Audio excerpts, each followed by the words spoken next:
الشيطان الرجيم بسم الله الرحمن الرحيم Bismillahirrahmanirrahim.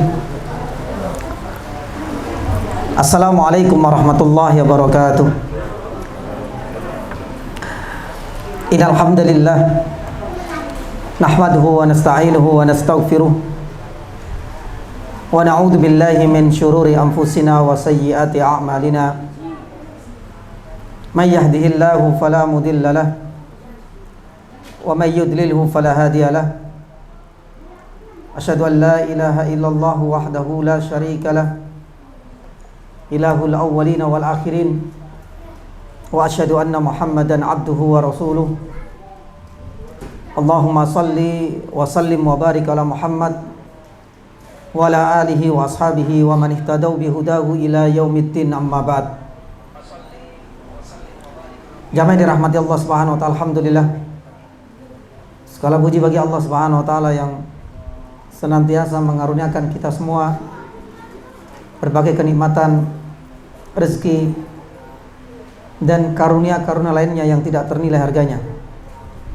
Satu di antara sekian banyak kenikmatan yang patut kita syukuri malam hari ini adalah kenikmatan dalam bentuk kesempatan untuk bersama-sama mengkaji firman-firman Allah Subhanahu wa taala dan sunnah-sunnah Rasulullah sallallahu alaihi wasallam.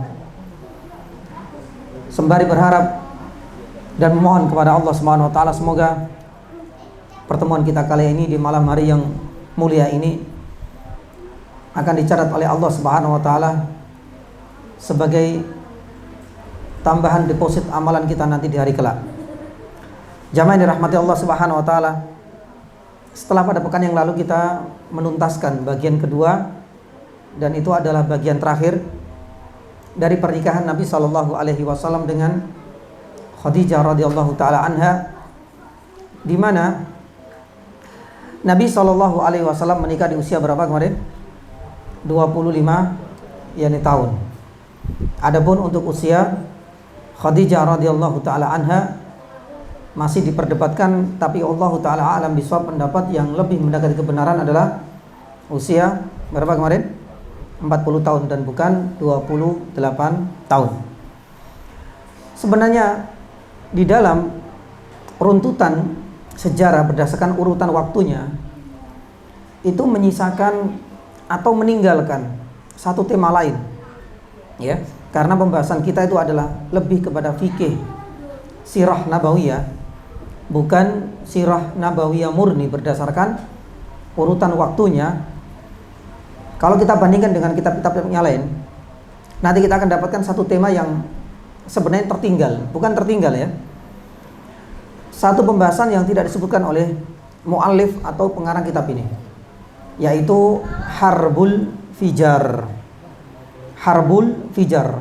Harb itu artinya perang, sedangkan yani fijar itu dari fujur, ya. Karena dianggap peperangan yang terjadi harbul yani fijar ini karena telah menodai kesucian hari-hari yang Allah Subhanahu wa taala haramkan. Karena peperangan ini terjadi di bulan Dzulqa'dah. Makanya dahulu pernah kita sampaikan, atau barangkali jamaah sudah memahami ya, ada 4 bulan yang Allah Subhanahu wa taala haramkan, disebutkan di dalam surat At-Taubah. Inna iddatas syuhuri indallahi 12 yani syahran. Allah Subhanahu wa taala memulai ayat ini bahwasanya ada 12 bulan Hijriyah. Dari 12 bulan inilah kemudian Allah Subhanahu wa taala menyebutkan minha arba'atun hurum. Ada 4 bulan yang diharamkan. Memang khilaf di kalangan para ulama tafsir. Kalau Ibnu Abbas diharamkan untuk bermaksiat, apapun jenis dan skala serta volumenya. Adapun ulama tafsir yang lain mengatakan, dikatakan bulan haram ini karena dahulu kebiasaan orang-orang kafir Quraisy itu kan suka berperang. Saat mereka masuk 4 bulan ini, mereka akan gencatan senjata sementara waktu, yaitu Dzulqa'dah, Dzulhijjah, Muharram, dan ini adalah 3 bulan yang berurutan, satunya terpisah. Bulan apa? Bulan Rajab. Ini adalah 4 bulan yani hurum. Kita kaitkan dengan perang Harbul Fijar ini. Harbul Fijar ini terjadi di bulan Dzulqa'dah. Dan mereka dianggap menyelisih kebiasaan. Karena sejatinya bulan Dzulqa'dah itu mereka dilarang untuk menumpahkan darah. Dilarang untuk berperang. Nah, ini yang tersisa ya. Kenapa saya bahas ini, nanti ada kaitannya dengan usia Nabi SAW. Jamaah dirahmati Allah Subhanahu wa taala. Harbul yani Fijar ya, itu dimulai karena salah satu di antara Bani Quraisy ini membunuh dari kabilah Hawazin. Dan itu terjadi di bulan yang diharamkan, di bulan Dzulqa'dah. Salah satu dari lelaki Bani Quraisy yang bernama Al-Barrad membunuh Urwah. Ya. Urwah ini berasal dari suku Hawazin. Suku Hawazin, kabilah Hawazin gak terima. Mereka gak bisa menunggu waktu, padahal ini kan baru di awal bulan suci, bulan yang diharamkan untuk berperang. Itu terjadi di awal bulan Dzulqa'dah. Seandainya mereka harus menunggu, maka berarti nunggu bulan apa? Dzulqa'dah, Dzulhijjah, Muharram, berarti apa? Safar. Mereka sudah gak bisa menunggu lagi, sudah kebelet, mau gak mau ya, darah dibalas dengan darah. Pecah peperangan di antara mereka. Makanya disebut sebagai apa? Harbul yani Fijar. Karena peperangan ini benar-benar menodai kesucian bulan haram. Salah satunya adalah bulan Dzulqa'dah. Subhanallah. Peperangan ini berlangsung yani lama. Dimulai dari pagi ya, seakan-akan kemenangan ada di tangan suku Hawazin. Tapi semakin siang seakan-akan harapan untuk menang ada di tangan orang-orang Bani Quraisy. Ternyata mereka tidak memunculkan siapa pemenang dari peperangan yang sudah berlangsung cukup lama ini. Mereka sepakat, ya sudah, gencatan senjata, kita akan lanjutkan tahun depan. Subhanallah. Itu sudah menjadi kebiasaan bagi mereka. Tapi ternyata peperangan ini nggak berlangsung.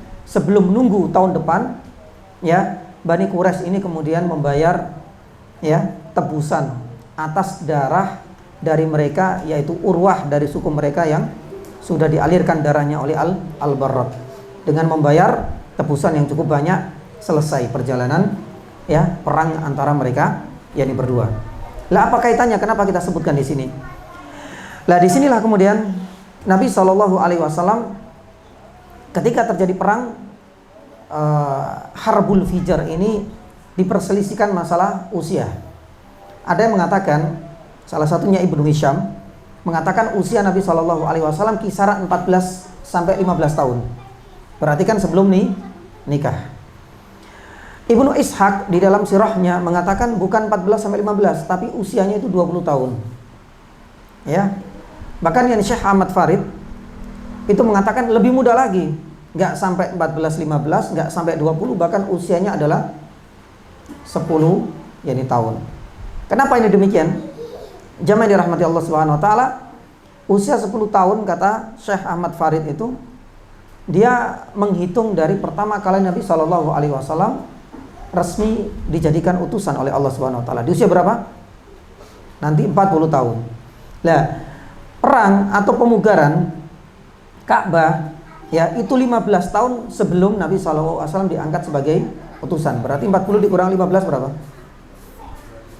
25. Lah, sedangkan terjadinya perang Harbul Fijar ini menurut versinya Syekh Ahmad Farid itu 15 tahun sebelum terjadinya pemugaran dan pembangunan serta renovasi Ka'bah. 25 dikurang 15 berapa? 10 tahun. Nah, ini adalah pendapatnya Syekh Ahmad yani Farid 10 tahun, ada yang mengatakan 14-15, ada yang mengatakan 20 tahun. Baik, kita keluar dari perdebatan di kalangan para yani ulama. Ya. Nah, ini adalah satu kejadian yang sudah melegenda. Cuma yang diperselisihkan itu adalah dua hal. Yang pertama adalah mengenai usia Nabi SAW. Sampai sekarang itu belum pasti.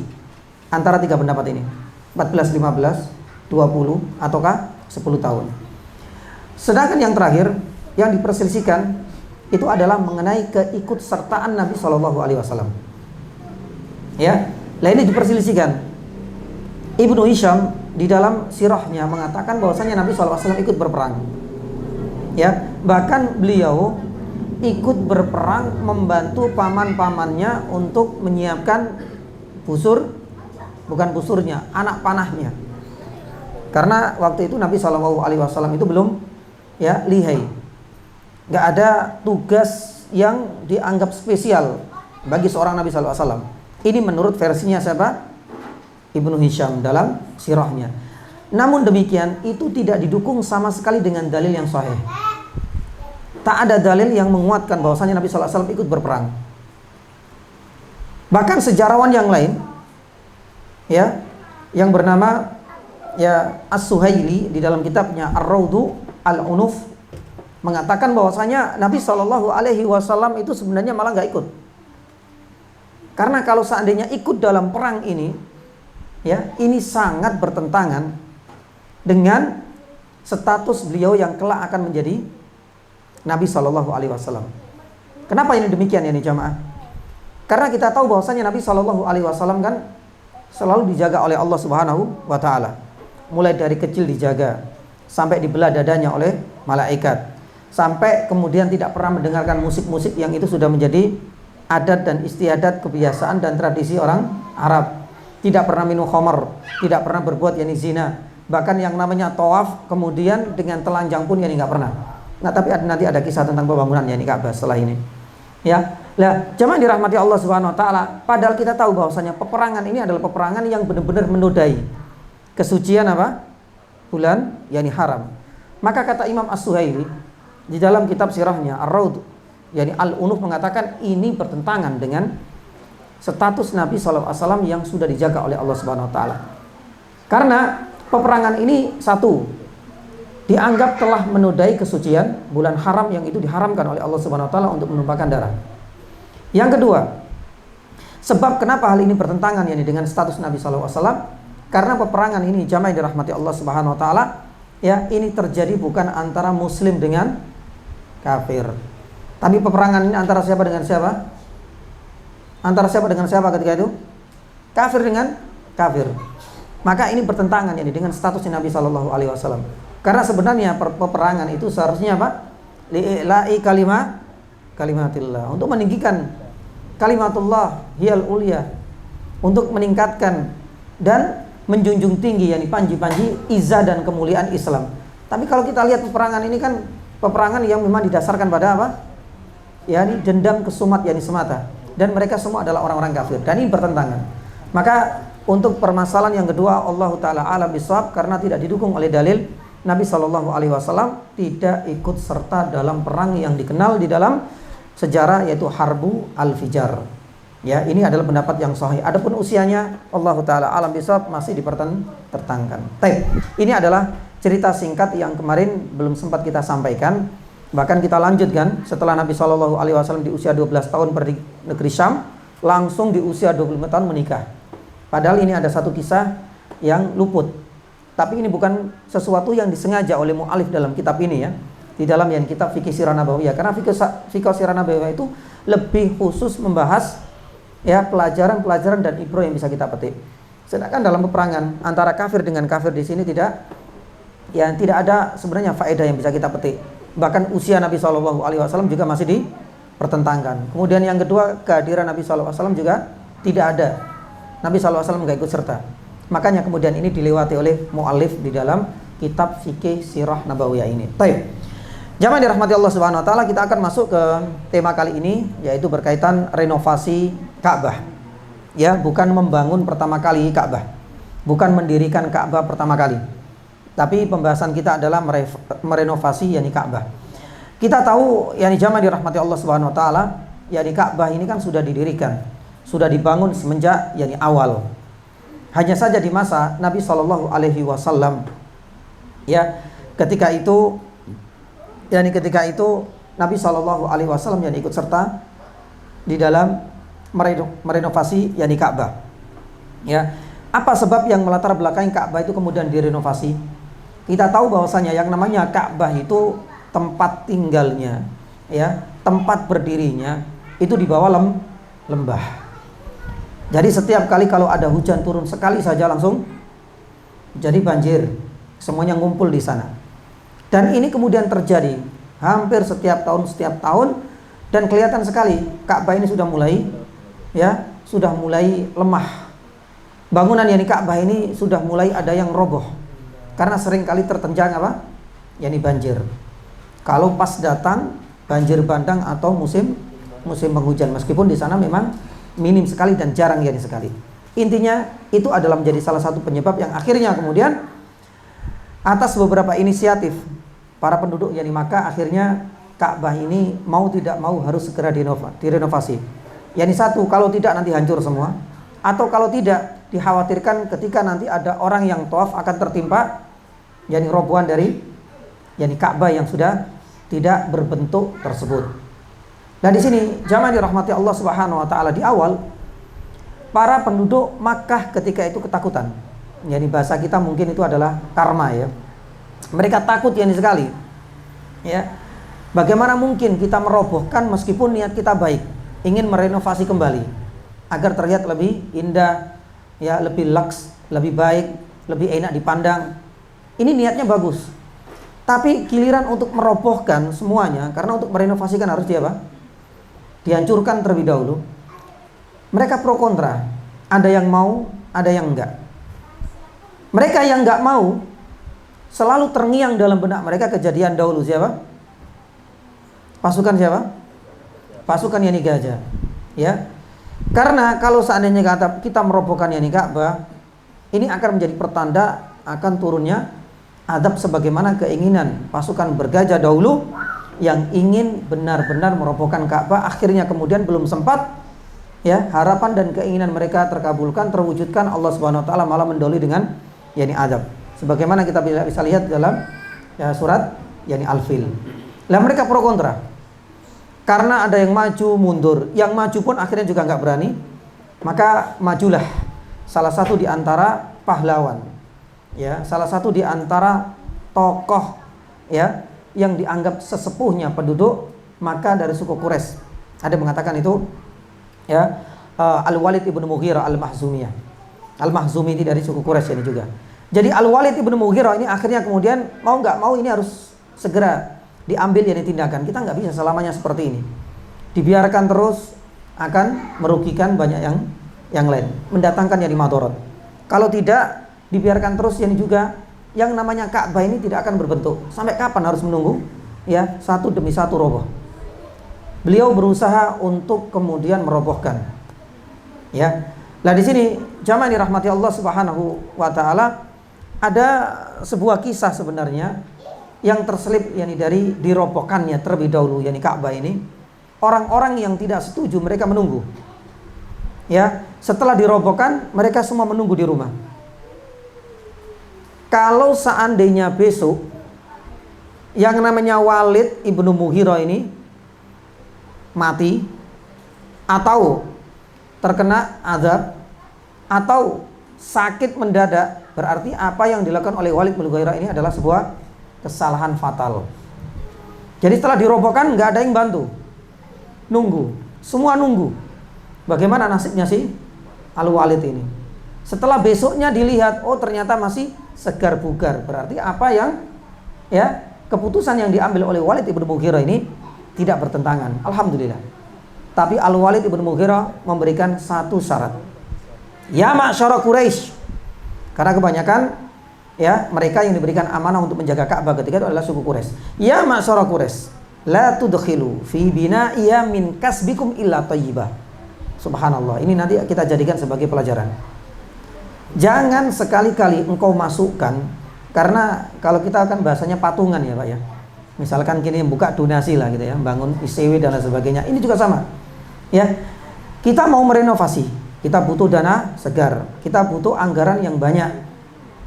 Tapi sudah diwanti-wanti jauh-jauh oleh jadi salah satu di antara mereka, la tudkhilu. Jangan engkau salurkan dana untuk merenovasi Ka'bah ini kecuali dari illa thayyib, dari harta yang engkau dapatkan dari cara yang halal. Subhanallah. Padahal mereka kafir ya. Subhanallah. Sampai mereka menyebut, ya, untuk upah dari para pezina PSK misalnya seperti itu, nggak bisa masuk. Upah dari jual beli khamr atau riba nggak bisa dimasukkan di sini. Atau mungkin barangkali harta itu adalah ya hasil dari begal, merampas, merompak, merampok, tidak bisa disalurkan untuk anggaran merenovasi Ka'bah ketika itu. Subhanallah, ketat ya ini memang ya, karena ada persyaratan ketat inilah kemudian dana yang didapatkan itu tidak sesuai dengan harapan ya.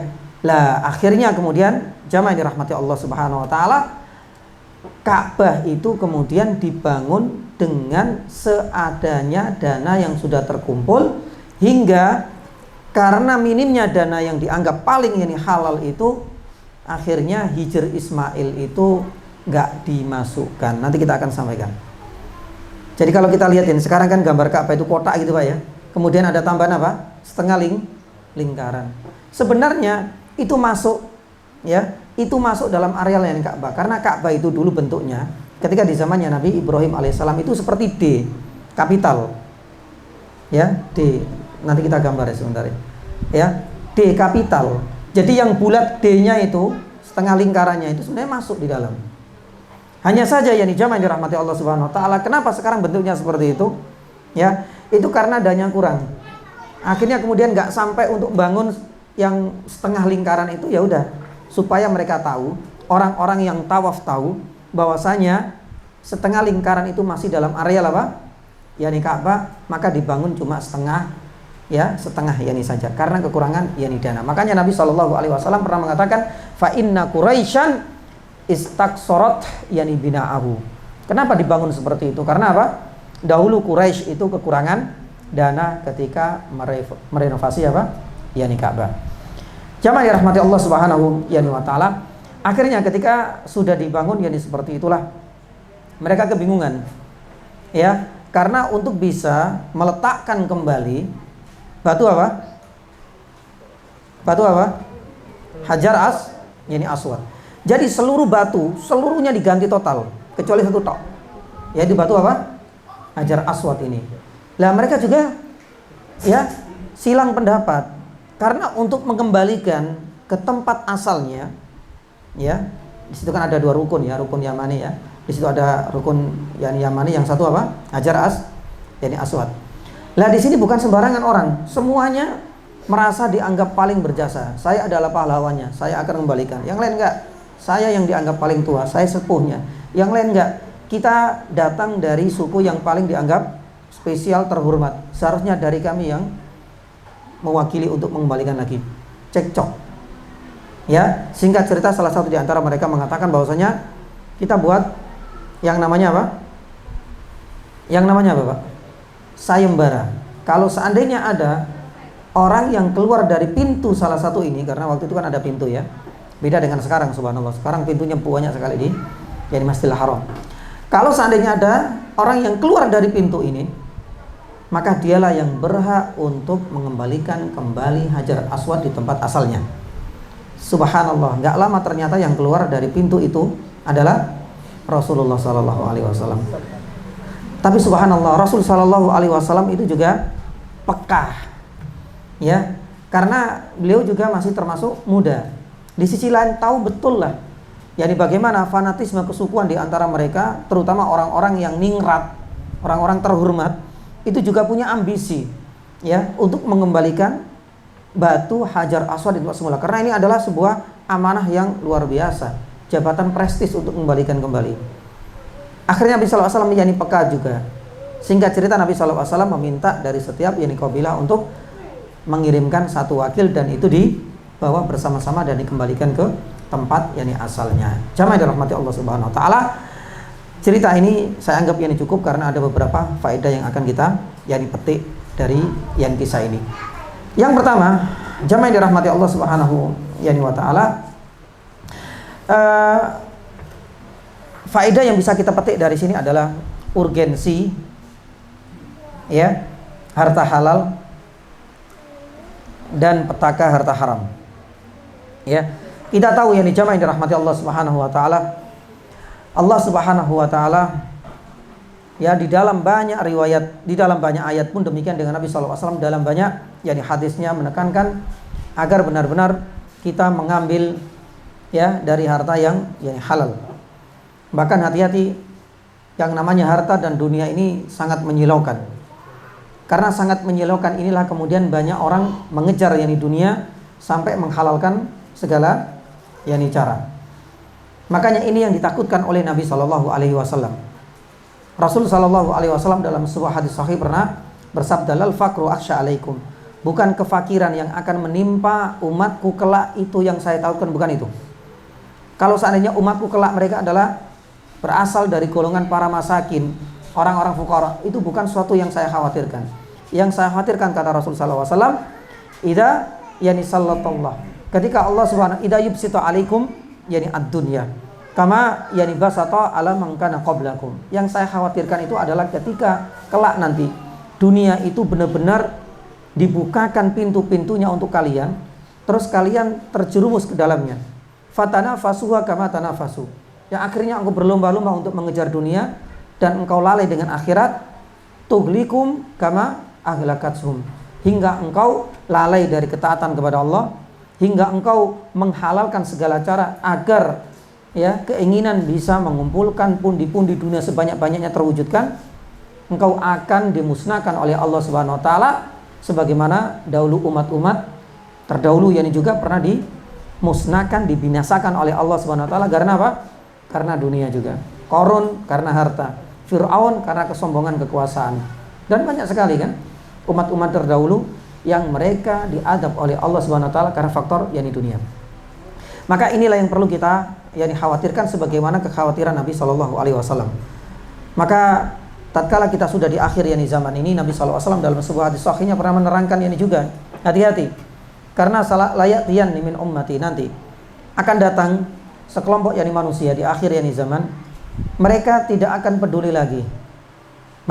Mereka tidak akan memperdulikan lagi dari mana harta itu diambil, dari mana dengan cara apa mereka bisa mendapatkan laba keuntungan dari perdagangannya. La yubali aminal halal au minal haram. Yang penting semuanya diambil. Ya. Enggak tahu ini masa pandemi pokoknya diembat, mumpung ada kesempatan. Semuanya diambil. Hal huwa minal haram au minal halal. Apakah itu halal atau haram, yang penting kejar, yang penting ambil, kesempatan diembat. Nah, itu kita sudah berada di masa yang dahulu 14 abad yang lalu diprediksi oleh Nabi sallallahu alaihi wasallam. Maka jamaah dirahmati Allah Subhanahu wa taala, ini adalah sebagai bentuk kata pengantar untuk renungan bagi kita semua. Urgensi harta halal dan petaka harta haram ini sangat penting sekali kita difahami, karena sudah diprediksi oleh Nabi sallallahu alaihi wasallam karena banyak orang yang menghalalkan segala cara agar keinginan untuk bisa mendapatkan pundi-pundi dunia ini segera terwujudkan. Padahal kita tahu jamaah dirahmati Allah Subhanahu wa taala, kalaulah ada kesempatan kita bisa mendapatkan harta dengan cara yang haram, itu akan merugikan banyak sekali untuk kita. Makanya Rasul sallallahu alaihi wasallam dan di dalam banyak ayat, di dalam banyak riwayat disebutkan kan, harta haram itu menjadi salah satu mawani, penghalang doa kita dikabulkan. Makanya disebutkan salah satu hadis yang ke-10 dalam Arba'in Nawawiyah, sebutkan kan, ketika Rasul sallallahu alaihi wasallam menceritakan fadzakara ar-rajulu yutilu safar, asy'atha akbarah, rambutnya awut-awutan, masih kelihatan kalau orang ini sedang dalam perjalanan. Apa yang terjadi? Yamutu yadai ila sama, mereka berdoa, dia berdoa kepada Allah Subhanahu wa taala. Tapi apa yang terjadi jamaah? Mat'amuhu haram wa mashrabu haram, wa malbasu haram wa ghudiya bil haram fanistajabu dzalik. Tapi makanannya diambil dari harta yang haram, minumannya juga, pakaiannya pun mungkin hasil korupsi dan lain sebagainya, dan dia makan dari cara yang haram pula. Subhanallah. Rasul sallallahu alaihi wasallam menutup kisah ini dengan apa? Fa anna yustajabu dzalik. Kalau memang seperti itu, bagaimana mungkin doanya itu dikabulkan oleh Allah? Pelajaran penting dari sini adalah apa? Petaka harta haram itu bisa menjadi penghalang doa kita dikabulkan. Oleh karenanya Yahya ibnu Mu'ad ar-Razi rahimahullahu taala itu pernah menuturkan. Ini penting Ini menjadi renungan bagi kita. Yahya ibnu Mu'ad pernah mengatakan bahwasanya apa? Jangan sekali-kali engkau merasa kok begitu lama sih Allah Subhanahu wa taala kok nggak segera mengabulkan doa-doa yang kita. Jangan kau merasa lama kenapa Allah Subhanahu wa taala tidak segera mengabulkan doa-doa kita kalau engkau sendiri yang sebenarnya menutup pintu-pintu dikabulkannya doa dengan kemaksiatan dosa-dosamu. Terutama dari harta yang haram. Subhanallah. Jadi ini menjadi renungan bagi kita semua. Ya, mungkin kenapa sih Allah Subhanahu wa taala selalu menghalangi kita dari keinginan dan permohonan kita kepadanya? Kita koreksi, kita evaluasi. Barangkali kita sendiri yang menutup, celah, menutup pintu-pintu dikabulkan doa itu karena dosa-dosa kita, karena harta yang kita konsumsi selama ini dari cara-cara yang tidak disyaratkan oleh Allah Subhanahu wa taala dan tidak halal. Ya. Terlebih Syekh Abdurrahman Ibn Nasir As-Sa'di itu juga pernah menuturkan di antara efek negatif dari sekian banyak efek harta haram yang dirahmati Allah Subhanahu wa taala, kata beliau apa? Dia akan terhalangi pula. Selain terhalangi tadi dari apa? Doa dikabulkan, dia terhalangi dari beramal soleh. Subhanallah. Makanya Allah Subhanahu wa taala firman dalam surat Al-Mu'minun ayat 51, ya ayyuhar rusulu kulu minat thayyibat wa'malu sholihan. Kenapa para utusan disuruh oleh Allah Subhanahu wa taala dengan dua amalan? Yang pertama, makanlah dari sesuatu yang halal, thayyib dan baik, wa'malu sholihan, dan kerjakanlah amal soleh. Para ulama tafsir mengatakan ini ada korelasi dan hubungan erat. Karena dengan makan yang halal, dengan cara kita mendapatkan harta dan laba keuntungan dari pekerjaan kita dengan cara yang halal, ini akan memudahkan kita untuk beramal soleh. Mungkin memudahkan kita untuk rajin puasa, memudahkan kita untuk hadir kajian, memudahkan kita untuk melangkahkan kaki untuk mendatangi rumah-rumah Allah Subhanahu wa taala. Subhanallah. Maka di saat kita merasa, kenapa sih untuk datang kajian saja susah? Untuk bisa mendengarkan ini saja, ceramah-ceramah di internet kok terasa berat sekali hati kita ini tergerak. Maka evaluasi. Barangkali salah satu sebab terhalanginya kita untuk berbuat amal soleh itu karena apa? Kita selama ini mengkonsumsi dari sesuatu yang haram. Maka jamaah dirahmati Allah Subhanahu wa taala, ini penting sekali. Tak terkecuali riba. Ini riba luar biasa.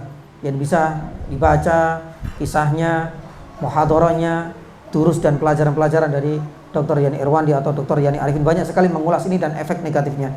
Tapi saya ingin menyebutkan satu riwayat yang pernah disampaikan oleh dalam musannaf Abdul Razak dari Ma'mar, mengatakan bahwasannya inni ra'aitu atau sami'tu, saya pernah mendengar. Ini hati-hati dengan efek negatif dari riba. Ra'aitu annahu la ya'ti ala sahibir riba arba'una sanatan illa muhiq. Saya pernah mendengar, kata Ma'mar ini. Saya pernah mendengar bahwasanya ada seseorang selama 40 tahun ketika dia tetap bertransaksi dengan ribawi, ternyata selama 40 tahun dia tidak mendapatkan keberkahan. Dicabut keberkahan oleh Allah Subhanahu wa taala. Mungkin keuntungan banyak, tapi dengan cepat Allah Subhanahu wa taala menghabiskan. Enggak tahu dengan cara dan skenario-nya Allah Subhanahu wa taala. Subhanallah, apa penuturan dari Abdul Razak ketika meriwayatkan itu semua? Faqad ra'aituhu, saya pernah mendapati juga orang seperti itu selama 40 tahun. Jadi apa yang diprediksi bahwasanya Allah Subhanahu wa taala akan mencabut keberkahan ini bukan omong kosong belaka. Bahkan itu pernah disaksikan sendiri oleh Abdul Razak. Ketika dia meriwayatkan, saya pernah mendengar ada orang yang terkena azab seperti itu selama 40 tahun. Ternyata giliran setelah itu dia mendapati orang yang sama. Orang lain yang terkena azab yang sama selama 40 tahun, dia tidak pernah mendapatkan keberkahan gara-gara faktor riba. Maka jamaah dirahmati Allah Subhanahu wa taala, ini semualah menjadi pengantar kita bagaimana waroknya ini yang kita kembalikan kepada orang-orang kafir Quraisy. Orang-orang kafir Quraisy itu enggak beriman loh Pak Tapi subhanallah, giliran untuk perkara-perkara ibadah mereka menunjukkan waroknya. Sampai untuk renovasi Ka'bah saja mereka enggak mau menerima donasi dari pekerjaan dan profesi yang diharamkan oleh Allah Subhanahu wa taala. Padahal mereka adalah orang-orang kafir, tapi waroknya luar biasa. Hal ini berbanding ya tidak tegak lurus ya dengan kondisi kita. Ya ini subhanallah. Kadang-kadang ini dijadikan sebagai ajang. Lo nggak apa-apa, korupsi nggak apa-apa. Nanti kita bagi-bagi kok. Ya, mungkin 10% untuk anak yatim piatu. Untuk ini dan lain sebagainya. Subhanallah. Ya masa kita kalah ya dengan mereka orang-orang kafir, orang-orang yang tidak beriman. Tapi dalam urusan yang ibadah, dalam urusan sebuah persembahan yang terbaik untuk Allah Subhanahu wa taala, mereka benar-benar merasa tidak etis.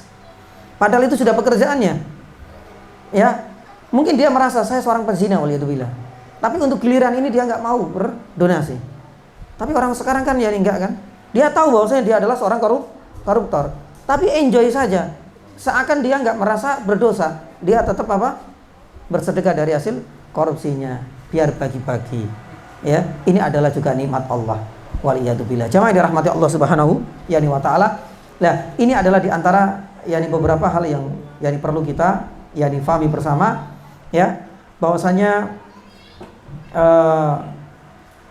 efek dari apa? Harta haram ya, urgensi harta yang halal dan efek dari hilangnya dan lenyapnya keberkahan dari harta haram. Ini bisa kita petik dari sikapnya orang-orang kafir. Mereka sadar betul bahwasanya harta haram ini akan berefek pada diri mereka, meskipun itu adalah profesi dan pekerjaan yang selama ini digeluti. Adapun yang kedua yang bisa kita petik adalah tahapan pembangunan Ka'bah dan renovasinya jamaah. Pelajaran yang bisa kita petik hari ini adalah kita akan kembangkan sedikit mengenai proses berapa kali sih proses mulai dari pembangunan sampai renovasi Ka'bah. Ini adalah faedah yang kedua, tahapan-tahapan pembangunan Ka'bah dan renovasinya. Di dalam sebuah kitab yang dikarang oleh Profesor Dr. Mahmud Ibnu Ahmad Ad-Dusiri, dalam kitabnya Binaul Ka'bah disebutkan secara tuntas dan lengkap dari awal sampai akhir. Disebutkan juga perdebatan ulama dan para sejarawan mengenai berapa kali sih tahapan mulai proses pertama kali dibangun hingga saat ini. Tapi wallahu taala alam bisawab, ada yang mengatakan bahwasanya proses Ka'bah ini tidak luput dari 10 fase atau 11 fase. Ada yang mengatakan satu itu dibangun oleh malaikat pertama kali, baru kemudian nanti ada fase disempurnakan oleh Adam, sampai ada This, sampai kepada Ibrahim, sampai kepada Amalikoh, sampai kepada Jurhum, sampai kepada Qusay. Qusay ini adalah kakek yang keempat Nabi SAW, sampai kepada Quraisy. Lah di Quraisy inilah Nabi SAW ikut serta ini. Kemudian nanti terjadi renovasi yang lagi di zamannya Abdullah ibnu Zubair, kemudian Hajjaj ibnu Yusuf, sampai di kekuasaan Murad Han. Dan itu terus berlanjut renovasi. Tapi dari semua ini jamaah yang dirahmati Allah Subhanahu wa taala, ada sebagian yang tidak didukung oleh dalil. Ada pula didukung oleh dalil tapi hadisnya dhaif. Lah di antaranya yang dianggap dhaif itu adalah proses pembangunan Ka'bah oleh para malaikat. Pun demikian dengan Nabi Adam, pun demikian dengan This. Karena 3 fase pertama ini didukung oleh beberapa riwayat, tapi kebanyakan adalah dhaif. Allah taala alam bisawab.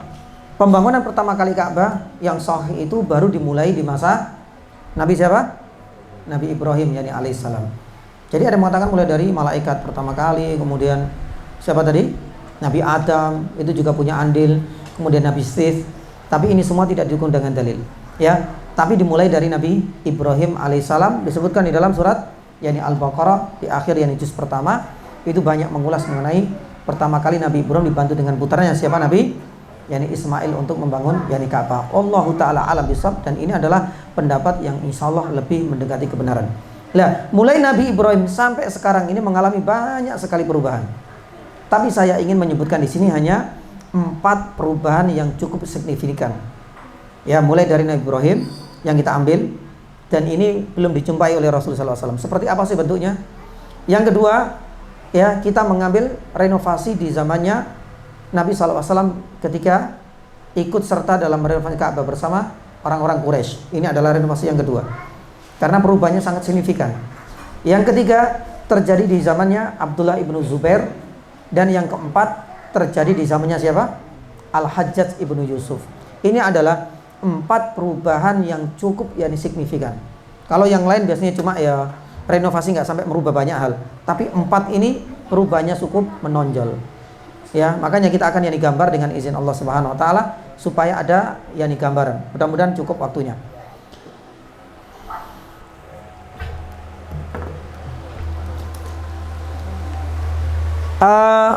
Type apa ya? Susah ya.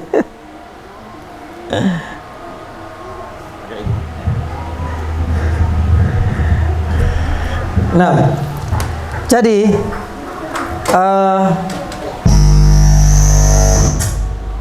Ka'bah pertama itu adalah di zamannya Ibrahim, ya, alaihissalam. Itu bentuknya itu seperti huruf D kapital seperti ini, ya, D kapital. Jadi di sini cuma ada rukun Yamani dan di sini apa? Hajar Aswad. Jadi kalau seandainya kita gambar ya, maaf, itu seperti ini. Maaf ya, kalau gambarnya kurang bagus, ya. Seperti ini. Ya, ini seperti apa? Huruf apa? D. Di sini Hajar Aswad. Di sini namanya apa? Rukun. Rukunnya cuma ada 2. Rukun Yamani. Kemudian di sini ada apanya? Ada pintu. Dan pintunya 2. Maaf ya. Pintunya 2 di sini. Seret di sini. Pintunya 2. Jadi khulasonya 1, ya. Di antara ciri khas bentuk Ka'bah di zaman Ibrahim itu tidak ada atapnya. Berarti apa? Beratapkanlah langit. Yang kedua, tidak ada Hijr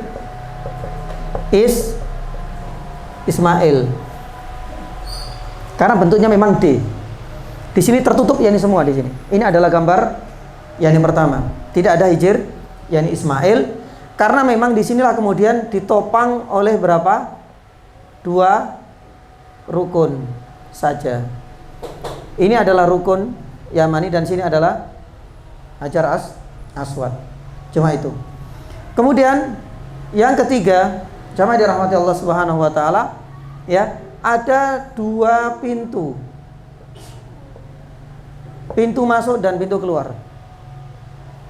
Ya. Dan yang keempat, 2 pintu ini ya, 2 pintunya ini nempel dengan tanah.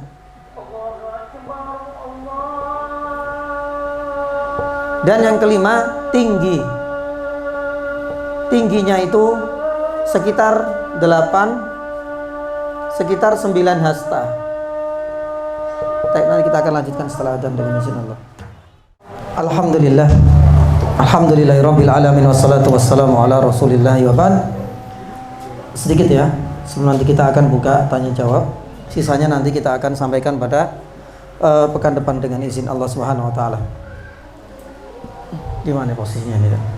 Sini ya. Enggak nyaman ini.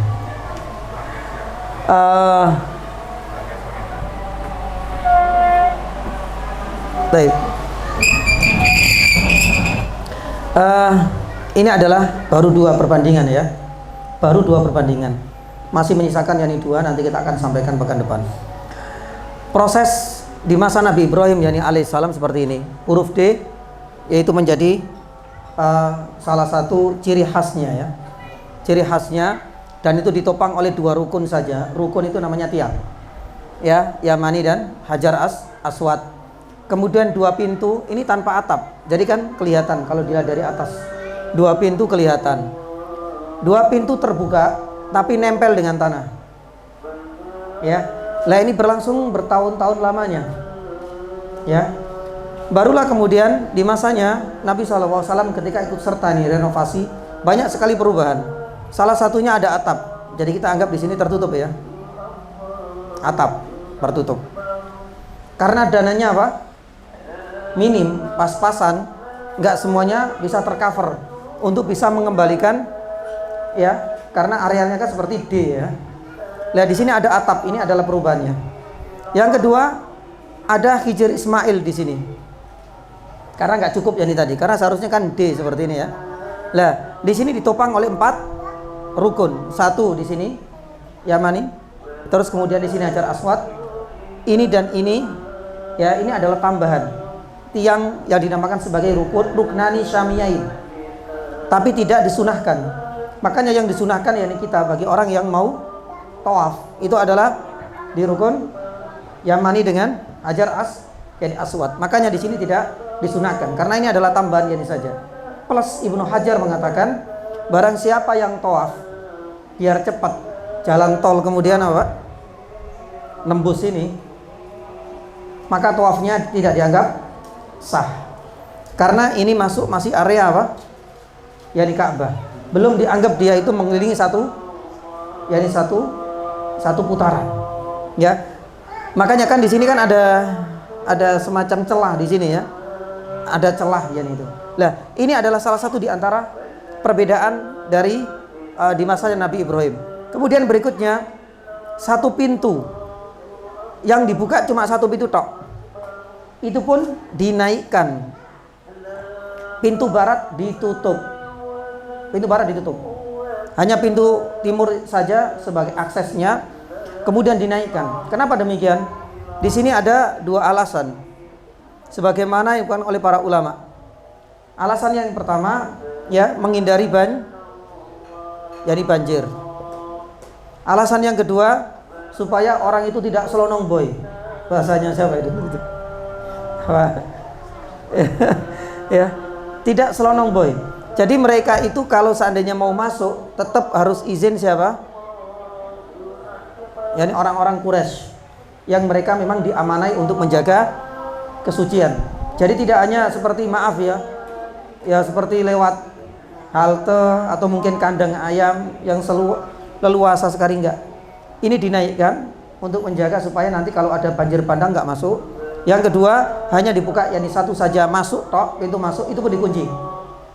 Semua akses harus, kalau ada yang masuk harus izin kepada suku yakni Quraisy. Tingginya dinaikkan. Yang sebelumnya itu cuma 9 hasta di sini. Dinaikkan hampir 2 kali lipat menjadi berapa? 8 yakni belas yakni hasta. Lah, ini baru 2 perubahan. Kelihatan kan signifikan kan? Banyak sekali perubahan ya. Atap sudah mulai ada. Kemudian ditopang oleh 4 di sini 2. Pintu dinaikkan, yang aksesnya cuma 1 saja, yang belakangnya ini enggak.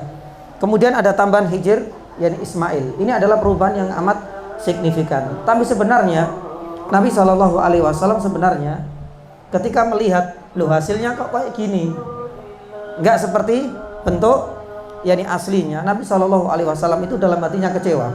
Makanya di dalam Sahih Muslim dan Sahih Bukhari disebutkan Nabi SAW pernah mengungkapkan unek-uneknya itu, kekecewaannya kepada Aisyah radhiyallahu taala an.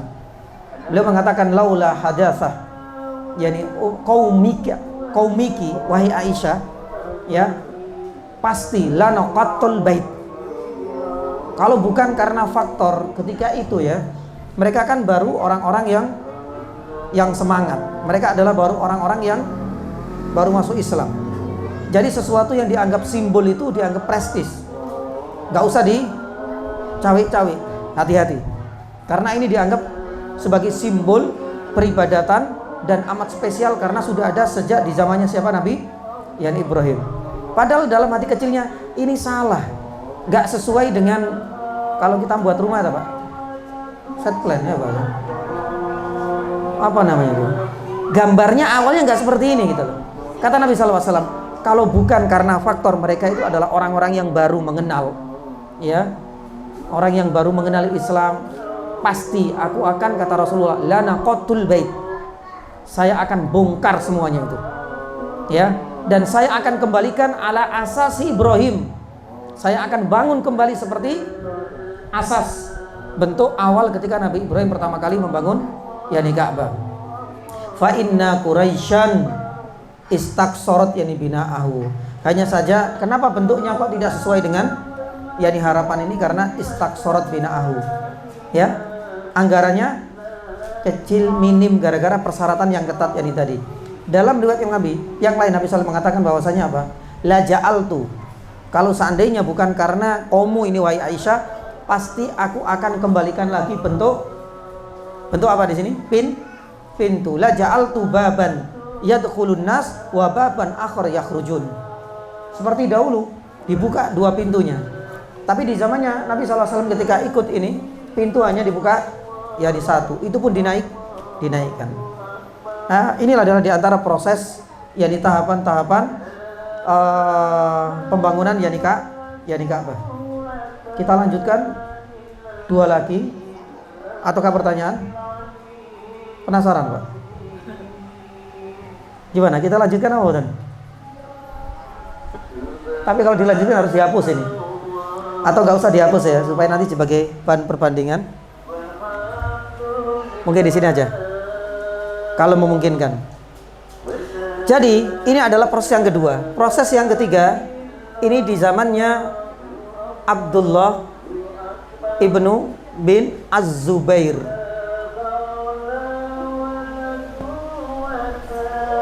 Abdullah ibnu Zubair ini pernah mendapatkan informasi dari Aisyah.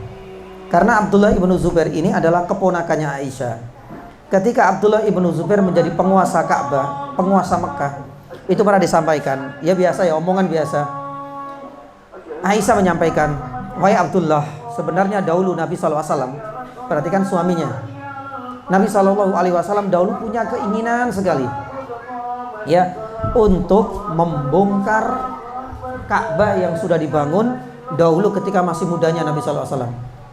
Karena tidak sesuai dengan asas, ya, tidak sesuai dengan mungkin bahasanya orang-orang Yahudi sekarang kan haikal itu kan, jadi haikal Sulaiman dan lain sebagainya. Lah ini tidak sesuai dengan gambar awal ketika pertama kali Nabi Ibrahim membangunnya. Ternyata kemudian langsung diijabahi oleh Abdullah ibnu Zubair. Ketika itu Abdullah ibnu Zubair itu menjadi apa? Wali, penguasa, gubernurnya kota Makkah. Tanpa bertindak, ya, tanpa dia konsultasi dengan yang lain, dia langsung membongkarnya. Bahkan ketika itu memang banyak di antara beberapa sahabat-sahabat yang masih hidup ketika itu juga melarangnya. Gak usah dibongkar, wahai Abdullah, ya. Tapi dijawab oleh Abdullah ibnu Zubair yang tetap bersikukuh. Dia mengatakan bahwasanya, ya, kalau seandainya lau ikhtaraqat al-bait, ya, apakah engkau biarkan? Karena waktu itu memang Abdullah ibnu Zubair ini kan agak sedikit ada apa? Keras ya dengan Bani Umayyah. Ya. Dalam sejarah kan Abdullah ibnu Zubair memproklamarkan diri sebagai penguasa. Ya, enggak mau yakni taat kepada Abdul Malik ibnu Marwan. Lah Abdul Malik ibnu Marwan mengirim Al-Hajjaj, ceritanya seperti itu. Terjadi peperangan itu di luar yakni kota Makkah, sampai kemudian ada Manzanik. Manzanik itu dahulu sudah mulai ada meriam. Meriam itu sampai masuk ke dalam Masjidil Haram, bahkan sampai hampir membakar dan merobohkan yakni Ka'bah. Lah, pasca kejadian itulah kemudian Abdullah ibnu Zubair ini kesempatan satu ya, memang sudah tidak sedikit berbentuk lagi Ka'bah. Di sisi lain, kesempatan dia sebagai penguasa untuk mengembalikan lagi keinginan Nabi SAW dahulu yang belum terwujudkan. Apa yang terjadi? Bongkar semuanya, dikembalikan. Ini persis dengan apa? Seperti yang ada di Nabi Ibrahim yakni alaihissalam. Perbedaannya cuma ini, ya, dan ini atap yakni dibiarkan, berarti masih ada atapnya, ya. Kemudian di sini dua rukun, ada atap, dua rukun dibiarkan. Dibongkar ini sudah nggak ada dengan bentuk seperti ini lagi, persis ini seperti ini, ya, dua rukun. Yang ketiga, pintu dibuka kembali, dua pintu, ya, dan itu ditempelkan lagi ke yakni tanah, persis, ya. Perbedaannya hanya ini, ya. Kalau ini satu perbedaannya atap, karena dulu kan nggak ada atapnya, ya. Yang keempat itu malah dinaikkan, ditambah 10 hasta. plus 10 hasta. Berarti berapa? Ini tadi berapa? 18. Berarti berapa? 28. Ini perbedaannya saja. Jadi bentuknya yakni sama. Hanya saja atap masih dibiarkan. Kalau dulu kan bolong, tetap ada atapnya. Dan yang kedua, ditambah ketinggiannya. Padahal aslinya berapa? Cuma 9. Kalau disesuaikan dengan aslinya cuma 9. Di zamannya Nabi SAW dinaikkan 2 kali lipat menjadi 18 hasta. Di zamannya Abdullah ibnu Zubair malah ditambah lagi 10 hasta menjadi 28 hasta. Subhanallah, ternyata kondisi ini nggak lama. Kondisi ini nggak lama. Muncul ketika Abdullah ibnu Zubair ini wafat, tewas dalam peperangan. Ya, lah ini kan kemudian penguasa Makkah ketika itu diambil alih oleh Hajjaj. Lah ini Al-Hajjaj ini adalah ya komandannya Abdul Malik ibnu Marwan, ya, yang pernah berperang yakni dengan Abdullah ibnu Zubair untuk memperebutkan penguasa kota yakni Makkah. Waktu itu Makkah sudah dikembalikan oleh Abdullah ibnu Zubair, ya. Lah, jamaah dirahmati Allah Subhanahu wa taala. Disinilah kemudian di masanya Al-Hajjaj ibnu Yusuf, saya nggak tahu apakah ada intrik-intrik politik, tapi dia mengatakan apa yang dilakukan oleh Abdullah ibnu Zubair ini itu adalah sebuah kesalahan yang fatal. Mau tidak mau yang namanya Ka'bah ini harus kembalikan lagi seperti zamannya Nabi SAW. Dibongkar lagi seperti ini. Ada atapnya, iya. 2 hijir, iya. 1 pintu, iya. Ya. 1 pintu, yakni iya. Hanya tingginya saja di sini. Tingginya dibiarkan berapa? 28 yakni hasta. Ini saja yang dibiarkan. Yani sama, yani atapnya ini ya. Oh, kalau atap yani sama ya. Kalau disesuaikan dengan ini atap yani ada hijirnya, ini ada hijirnya, kemudian ditopang oleh 4 rukun, 1 pintu ya. Hanya di 1 pintu itu hanya dibuka yani saja dan dinaikkan, pintu timur, pintu barat ditutup lagi di sini. Kalau sini kan dibuka 2 pintu. Kemudian tingginya kalau menyesuaikan Nabi sallallahu alaihi wasallam agak rendah. Tapi di sini tetap dipertahankan 28 yani hasta. Jamaah dirahmati Allah Subhanahu wa taala, dan hingga saat inilah bentuk yang hampir mirip dengan yang kita saksikan. Ya, hanya saja nanti ada beberapa tambahan-tambahan. Ada yang nambahi yang namanya mizab. Mizab itu kayak apa Pak biasanya, Pak? Kalau ada air itu apa namanya? Talang. Coba dilihat itu. Kalau dalam sisi Ka'bah itu ada semacam talang kecil karena memang ada atapnya kan. Lah di sini larinya kemana airnya? Itu dikasih semacam kayak corong talang, itu namanya mizab. Itu adalah tambahan. Dan beberapa ya mungkin maaf ya bahasa kita aksesoris ya, eksteriornya ya itu kan ditambah-tambah dan lain sebagainya. Cuma itu yani saja. Tapi secara yani bentuknya sudah mengikuti seperti yani awal dan itu tidak berubah. Beberapa ulama ada yang mengatakan loh, bukankah ada perubahan sebagaimana yang terjadi di Muradhan dan lain sebagainya? Iya, tapi perubahannya sekali lagi tidak signifikan. Berbeda dengan 4 perubahan ini kan signifikan sekali. Mulai dari bentuknya dirubah dengan zamannya Nabi SAW waktu itu, dirubah lagi seperti awal, dirubah lagi sampai yani akhir. Sebenarnya di zamannya Harun ar-Rasyid itu ada keinginan ketika Malik ibnu Anas, Imam Malik itu hidup. Ya. Khalifah Harun ar-Rasyid waktu itu punya keinginan, tapi dia sempatkan untuk konsultasi kepada Imam Malik. Wahai Imam Malik, karena waktu itu kan Harun ar-Rasyid sebagai apa? Khalifah. Saya ingin merubah kembali. Loh.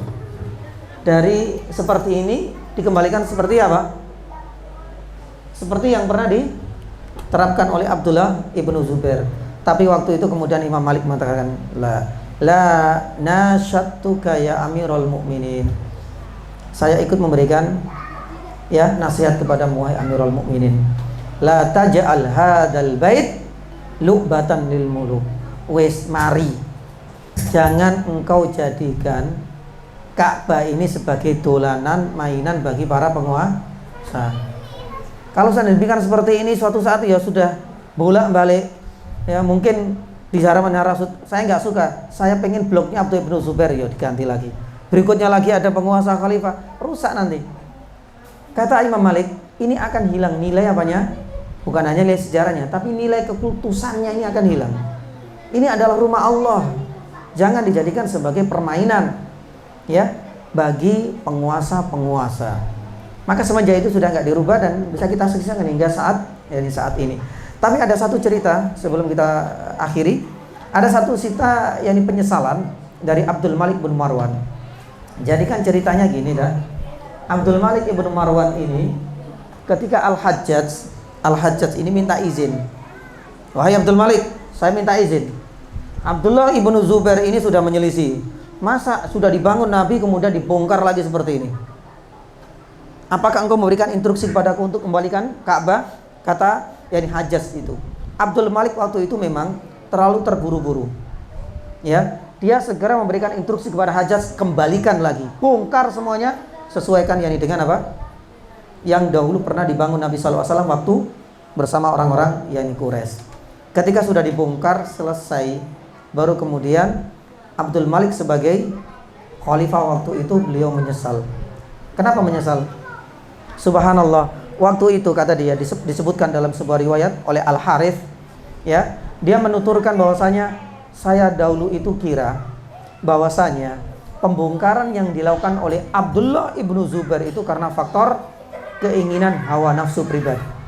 Saya belum sampai ke telingaku kalau keinginan Abdullah ibnu Zubair ini didasarkan pada berita dan informasi dari siapa? Bibinya siapa? Aisyah. Aisyah menceritakan Nabi SAW punya keinginan yang belum terwujud. Kata Abdul Malik bin Marwan, seandainya berita itu sampai kepadaku, pasti saya nggak akan mampu. Saya akan pending, saya akan cancel untuk menghancurkan dan mengembalikan Ka'bah. Tapi qadarullah, sudah terlanjur, dan itu adalah penyesalan terbesar yang pernah dirasakan oleh Abdul Malik bin Marwan. Akhirnya instruksi sudah dilaksanakan oleh Hajjaj, dibongkar dan tidak mau dikembalikan lagi karena nanti dikhawatirkan jadi apa? Jadi polemik yang berkepanjangan. Allah Ta'ala alam bisawab. Ini mungkin barangkali bisa kami sampaikan, masih banyak sebenarnya beberapa faedah yang belum kita tuntaskan. Mudah-mudahan pekan depan bisa kita diselesaikan. Ya, salah satunya adalah kecerdasan Nabi SAW itu teruji dalam kasus ini, dalam peristiwa ini. Dan banyak, insya Allah mudah-mudahan pekan depan bisa kita tuntaskan. Demikian, kalau ada pertanyaan monggo dipersilakan jawab. J. Monggo Pak. J.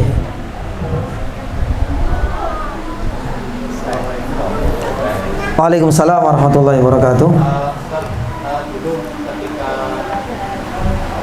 Nabi masih belum mendapatkan perintah ke Ka'bah, Ya. itu kan sholatnya menghadap ke Palestina. Siap. Ketika sudah dapat perintah ke Ka'bah, ketika sekarang posisi Ka'bah itu seperti itu, Ya. ketika kita berada di Masjid Ismail, kita sholat tetap menghadap ke Ka'bah.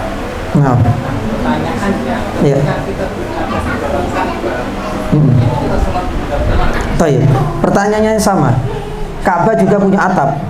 Kalau seandainya sholat di atas, hadap kemana? Itu juga pernah ditanyakan juga. Sholat di dalam Ka'bahnya, Pak. Di dalam Ka'bah hadap kemana? Baik. Di masa ketika Ka'bah itu sebagai kiblat ataukah sebelumnya? Sebelumnya. Baik, jadi kiblat. Kalau sebelumnya kan berarti jelas arahnya kemana? Baitul Maqdis semua. Di dalam, di luar, di atas terserah. Yang penting adabnya kiblatnya adalah Baitul Maqdis. Adapun yang di dalam, yang dijama'i dirahmati Allah Subhanahu wa taala, ada dua pertanyaan. Yang pertama, sah enggak sholatnya? Itu yang pertama. Yang kedua, hadap kemana orang itu? Ketika di atap atau di dalam. Ada tambahan yang lagi. Yang ketiga, manakah yang lebih afdol? Sholat di dalam ataukah di luar? Pertanyaan pertama, jamaah dirahmati Allah Subhanahu wa taala, para ulama menyebutkan bahwasanya orang yang sholat di atas atau di dalam itu dianggap sah. Dianggap sah sholatnya. Makanya sekali kadang-kadang ada kan ketika ada kesempatan untuk dibersihkan di dalam, kan ada videonya banyak kayaknya di channel itu banyak sekali. Dan itu ada yang kemudian sholat di dalam. Memang ini sudah diulas oleh para ulama mu'asirin sekarang. Sholatnya tetap dianggap sah. Ya. Pertanyaan yang kedua, baik di atas atau di dalam. Hadap kemanakah yakni mereka? Maka di sini yakni jamaah dirahmati Allah Subhanahu wa taala, hadapnya itu ala rohatihim. Terserah yakni mereka. Karena mereka berada di dalam pusatnya di dalamnya. Ya. Enggak tahu dihadap ke kanan, hadap ke kiri, hadap ke timur, hadap ke barat, yakni semua tetap dianggap yakni sah.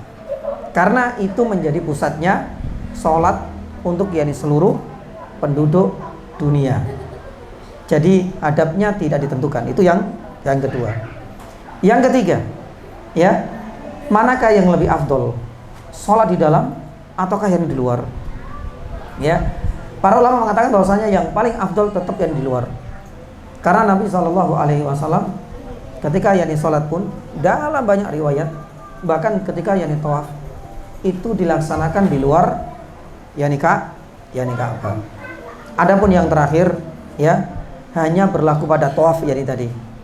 Seandainya tawaf itu adalah amaliyah dalam dalam umrah ataupun yakni haji, itu kan harus mengelilingi, dianggap satu putaran. Ini selain sholat loh ya. Kalau sholat dimanapun yakni sah. Sampai di dalam sini pun, misalnya ini berarti di dalam apa ini? Masuk yakni Ka'bah. Dia hadap kemana-mana sah yakni sholatnya, hadap ke barat ke timur yakni nggak ada masalah. Tapi pertanyaan yang ketiga tadi, mana kan lebih afdol? Tetap yang di luar. Pertanyaan yang keempat, hal ini tidak berlaku bagi tawaf.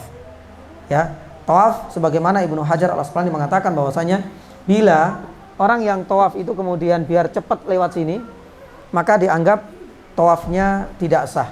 Kalau seandainya 7 putaran, 3 putaran terakhir biar cepat kemudian lewat jalan tol, maka berarti 4 sah, yang 3 tidak sah. Insya Allah jelas.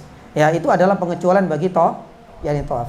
Dan itu adalah hampir yang dikatakan yakni ijma' para ulama, karena yakni tawaf itu harus mengelilingi Ka'bah, sedangkan lewat celah yakni itu bukan termasuk yakni bagian dari satu putaran, maka tidak dianggap yakni sah. Allahu ta'ala shawab.